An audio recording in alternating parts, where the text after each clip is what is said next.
Hi everybody, my name is David and this is All Things Sacred. Today we're going to talk about the Lovers card. This is a pretty intense looking version of the card. In a lot of the other decks, especially the Rider-Waite, and a lot of decks are based on the Rider-Waite version of the cards. It's shown with two lovers in a beautiful light blue background, very soft colors, and it looks like one might more expect a card called the Lovers to look like. This card, on the other hand, has a lot of harsh colors, swords you'll notice in the background, sharp imagery. There are the lovers in the foreground, but even in front of them is the brothers. Crowley also calls this card the Lovers or the Brothers. This is the major arcana related to the card or the sign of Gemini. So it brings along some of the mercurial traits of communication and being a mediator between two things, which is the power of Mercury. Mercury rules Gemini, and this is an air sign. This is the first air sign we encounter in the zodiac, and so it has to do with the mind, and in specifics it has to do again with communication. This form of communication is seen in the idea of the lovers, of two partners interacting with one another, or brothers, two friends interacting with one another.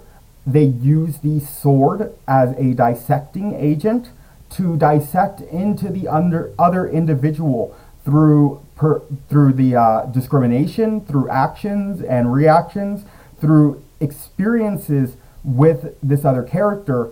They learn to see more to the core of this other individual, and thereby they learn to see more to the core of themselves. That's why presiding over this marriage of the lovers in the background is the Hermit from a later card, the major arcana of Virgo. Virgo is also ruled by Mercury, so that's another connection between the two. But the Hermit, on the other hand, whereas the lovers are two separate individuals, the Hermit is one singular individual. But what is found by dissecting the other, so to say, in the Lover's card is yourself. And so moving from these interactions of love or friendship and the ups and downs that they come with, we end up finding that the core of any other individual who we interact with is the same core, the same source that sits within us. And that's the sacred marriage that the Hermit gives to this card. I feel as though that actually really covers this card pretty well. I'm going to move through the cards a little bit faster now. And even though these are large topics, this is still only an introductory course. So I feel that is appropriate. I will be forming another course for people who are interested off of YouTube to study the cards a little bit more in depth. But those are the major ideas of dissecting the other individual, finding unity within these dualities. You can see that they're black and white, both the brothers and the lovers in this card. The next major arcana is the major arcana of Cancer. This is the Chariot.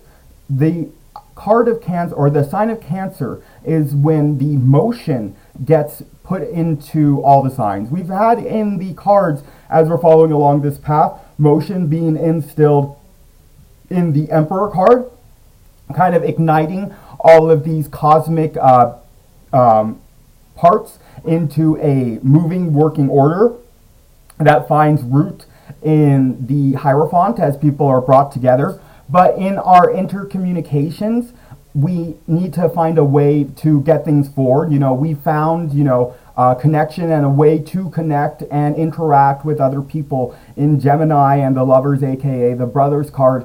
But now we need to take these interactions and do something with them. And when the Lovers card shows up, it means that there's a lot of focus on finding out, your core nature and the core nature of especially another in your life at the time, and eventually the lessons of the Hermit will blossom from that. But the card of the Chariot is now, when this card shows up, it's saying that there are goals that you want to achieve, especially in these relationships, friendship or love interest otherwise, and even personally as well, since the truth of the Hermit does blossom from the Lover's card, and that when the Chariot shows up, it's saying that your movement onto these goals, these things that have arisen from these interactions, you suddenly want and desire things, they are getting achieved when this card shows up, because that's the natural inclination to keep us moving, is that we find joy and pain in the duality of the Lover's card. But that joy drives us to further our search for more and deeper relationships. And Cancer is a water card, so it relates to the emotional nature of everything. And that is what drives a lot of us to fulfill whatever goals that prove to be good or bad in our lives. And this card doesn't necessarily say that the ends that one is achieving are going to be ultimately for the benefit of an individual, but just that the obstacles in their path for whatever goals they seem to be striving towards are being cleared away very easily, very swiftly, very powerfully. Nothing can really stop the Chariot. The idea of the imagery on the card is that one holds, like the Chariot character does, they're in an armored suit, protected and well protected in the front, as well as Chariot being driven by the 4 cherubic signs, the 4 fixed signs. So, they're very stubborn and they push their way forward. Those are the 4 cherubic signs, even though Cancer itself is a cardinal sign. And that there's the watery nature of the Chariot exposed right there for all to see in the center of the card, that he holds very lovingly, very carefully. And so this card is really good to say for victorious action that's occurring in your life, but not necessarily if that's good or bad. And it's likely driven by an emotional side, an emotional self. And you could see that when you study the ideas of these cards as well, you also get more of an in-depth look into the nature of any given sign or element that we might be discussing as well. Now, Crowley does something funny. He switches around the strength, or as he calls it in this deck, the lust card, which I'll get to when I come to it, with the adjustment card is what he calls it. I don't recall what it's called in the other decks. I more normally use this one, Justice, I believe. This is the major arcana of Libra, and as we follow along the ideas of the cards, because you could see strength coming here, and strength would have to do with the nature of that card, about now that you found that goal, you would go ahead to hold on to and nurture that goal. But with the adjustment card dancing its way over to this spot, we find now that after this drive, these desires have started to pull us forward, we now have to balance things in our life so that they can so that these goals can be sustainable, so that we can find goals that are actually true and bright and good and won't burn us or harm us, as we saw in maybe the indolence card. That we have to find righteous goals, and to do that we have to get our life in order. We have to get our life balanced. We have to find elemental equilibrium is the major idea behind Libra. And elemental equilibrium means taking all these different aspects that we found in the minor arcana and the 4 various suits, and getting these things, like fire would be our drive, our passion, and our, but it could also become our anger and our frustration. And water is our connection to our emotions and our heart and our ability to love, but it also could be our despondency and our depression. Air is our intellect and our mind, our intelligence and our ability to communicate, but it could also become our anxiety and our mental disorders. And earth is our calm and our peace and our well-being, but it could also become our lethargy and our ill-being, truly. So really finding the balance between all of these, and not, pushing ourselves to the limit with like being too intellectual, for example.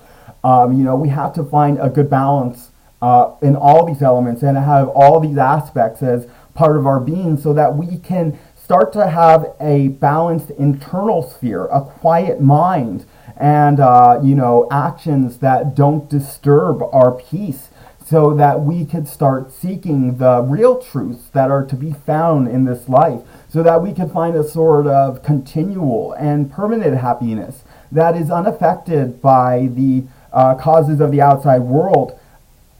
Libra, the card of adjustment, comes here swiftly. You could see, and delicately, she's dancing on the tippy toes of her feet, and she's balancing Alpha and Omega, the beginning and the end, on her balancing scales.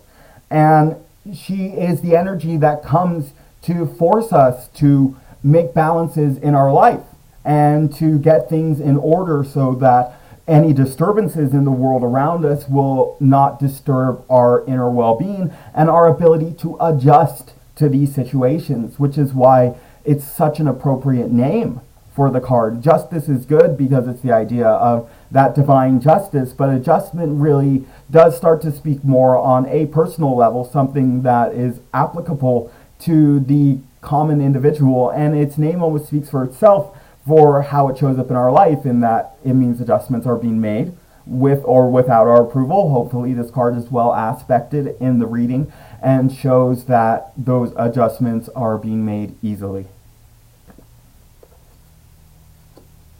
The next major arcana, back into the normal order of things. Those are the only two cards that fully switched, although the names of a few other ones are different in this deck, is the major arcana of Virgo, the Hermit. He often talks about in the shape of the card, the imagery of the card, that the Hermit has his body in the shape of the letter Yod, which is the Hebrew letter found right there in the corner of the card next to his name. And Yod is the seed of creation. And the Hermit is both ruled and exalts Mercury, so he's a very mercurial, she's a very mercurial sign, Virgo is. And that Mercury isn't so much focused on the communication that one has with others in the world around them, but rather with this greater communication with the vital force of life, with the divine intelligence behind all creation, that when adjustment comes in and shows us that we need to make these adjustments around us, we need to adjust our lives so that they fit a certain way that things seem to be going. The Hermit comes in to say that these adjustments also must be made on an internal level as well. And that is represented by the Hermit in this dark area, shining his light, his lamp, upon this scene and exposing Cerberus, the three-headed dog, who is a symbol for overcoming certain viceful and tamasic qualities, underworld, right? Tamasic, dark qualities, lethargic qualities that hold us back from experiencing the divine life that hides behind all of these attachments that the dog of Cerberus is so drawn towards. And these are often represented as the three heads of sex, time management, and diet. Because when one can learn to control these and, have them trained like a well-trained animal, their ability to be at peace will be so much greater that they won't just be able to accept the adjustments that are coming from the world around them, but also to really, really enjoy every change, every moment, every happening that comes, every experience as a new chance to look into the depth of reality and see how this vital force, how this vital intelligence affects all of creation, and gives us a deeper appreciation and sense of our place in the whole scheme of the universe. It's a very wonderful card. When this card shows up, it means that there's likely that idea of hermitage going on within your life, that you are finding times of loneliness or aloneness, rather. It's not necessarily loneliness in the negative sense, but you're learning to be alone and learning the value and the joy of being by yourself and being able to take this time to look inward. This is even beyond like one could be alone in this day and age and still be on social media all the time, but there's this special aloneness that's found in the symbol of the hermit in the form of meditation. Because that's really what the hermit is. That's how we find a connection to this vital force. That's how we start to learn the mechanics of this universe, is by going deep into the dark recesses of our own being in meditation, and in there finding that bright light of the hermit within ourselves, so that we could bring it out into the world and share this light in the seeming darkness of the world. Even though the world is lit by light, it's filled with darkness as well. And the hermit and Virgo, are both, is a sign, and this card, when it shows up, is all in your life, that you are well fit for the changes that are going on, that they are bringing you to a deeper reflective point within, which is of more value than anything else. So even if the experiences in your life at the time when this card shows up may be difficult, they really speak to them being for your betterment overall. Yeah, that's the Hermit. I seem to be doing okay, so I'm going to keep going. The next major arcana, the 10th or 11th rather, but then for the number 10, is the major arcana of Jupiter.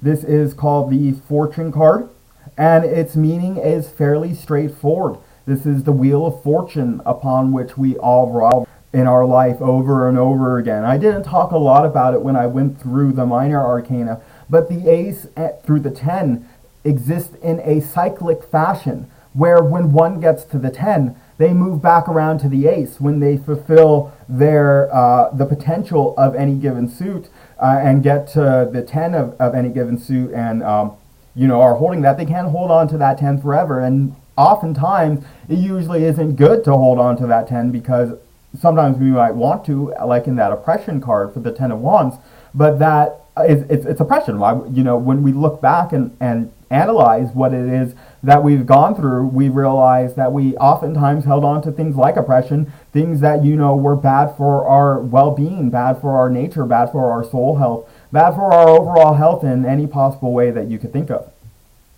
And it's only when we accept that we have to let go of things often, or that things have to change, even if we necessarily, something like satiety, we might not have to give up a relationship. Our relationship can continue, but it would enter into a new phase.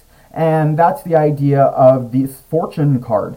You could be sitting on the top there like the Sphinx, or you could be riding the wheel downward like the ape on the side, or you could be like the crocodile up on the bottom, who's coming from the bottom but going back upwards to the top. And even the Sphinx on the top is eventually going to be moving down to the bottom. That's the major lesson to learn from this card, is that it really is to say, if it's coming as a lesson, is that no matter where you're at, always remember that this is going to pass too. That if you're in good times, remember to appreciate them now, but don't get so attached to them that when the negative experiences follow, you become scared and despondent and depressed and get stuck in those negative times, because they too will pass. If you can learn to sit in the middle of this wheel, then you can watch the spokes as they go around and take all calmly, because it's always happening, it's always changing, it's always going up and down. And the sooner that we could accept this, the sooner we can start moving towards our own happiness. Coming in the path of the major arcana, we are well equipped and well expecting for this. We've experienced the external adjustments already in the adjustment card, and we have gone through and made the internal changes necessary in the Hermit card, started meditating essentially. And when we start meditating, then we can find, when this card comes up, we can accept it in stride and move forward, whether it's good or bad, because we're not attached to this fortune being good or bad. We have our life, we have our well-being, even if we don't have our health, we still exist and can enjoy this amazing creation. And so that's when this card comes up as a lesson. Often this card is very straightforward when it comes up as a meaning in a reading. When it shows up in a meaning in a reading, if it's right side up, usually it means, hey, you're on top of the world. Take this blessing from the world around you. Whereas if it's reversed, it's like, hey, you're being given bad fortune right now. It's a spinning wheel there now, spun all the way around. I'm surprisingly still not super choppy. I was a little choppy at moments, but I am going well. And that is a great symbol for this lust card. Say this bad word, lust. This strength card. This card, my favorite name for it is Fortitude. It's the Lord of Fortitude. Because one of my favorite interpretations that I ever heard is found for the Rider-Waite version of the card. The Rider-Waite version of the card has a beautiful maiden holding a lion's mouth open. And the reason why I like the idea of calling it the card of Fortitude is because her real strength, her real power, the real lust, the real thing she's lusting after is that fortitude would be the idea with calling it lust, is not that she necessarily is strong enough to hold a lion's mouth open, which is a great feat all on its own. The real fortitude is found in that every time you turn to that card, without fail, I promise you, she will be holding that lion's mouth open. And that's the real fortitude of it, is that she can be expected to do this thing, that she can be relied upon to express her power always, that she has a goal in mind, and she doesn't give up on that goal. She doesn't let go of it. Now that we've moved further down past just the basic communications and finding out that there's a core unification between all of us in Gemini and moving towards those desires of the Chariot, the desires that are found in the lust card, the things that people it would be lusting, these desires that they'd be lusting after, are now actually bright and good for sure, unless this is very ill aspected. But this is the idea that your power is coming into you, that you have taken back any power that was given away from you, and you're able to fight and strive and be fortuitous, and express that fortitude rather for what it is that you want to achieve, the ideals that you have found in your meditations, the ideals that you have found through your communication with the divine intelligence of creation, and learning to be happier and more peaceful. Soon, as you go through this, these desires for like, oh, I want money, or I want, sexual happiness, or I want, a great relationship, or I want a big house, or I want any of these things, they shrink more and more in your mind, in your ideals, and you start to live your life differently. And here, this woman riding the whore of Babylon, as Crowley says, riding upon the beast, she has it tamed, and she's holding the divine light, the chalice up there of light, of power, of energy. And that's really what this card speaks to when it shows up in a reading for an individual, is that you've grasped on to that. And it's a valiant and noble cause for which you're holding on to. And that you should hold on to that lust for something that normally we wouldn't apply those words to. Lust is often applied to these more material desires, but this is after a spiritual desire. It's a lust after enlightenment, which although, it's, you're supposed to become desireless when you find enlightenment, but, if you don't have that desire to even get to that point, then you can never get there. It's a paradox.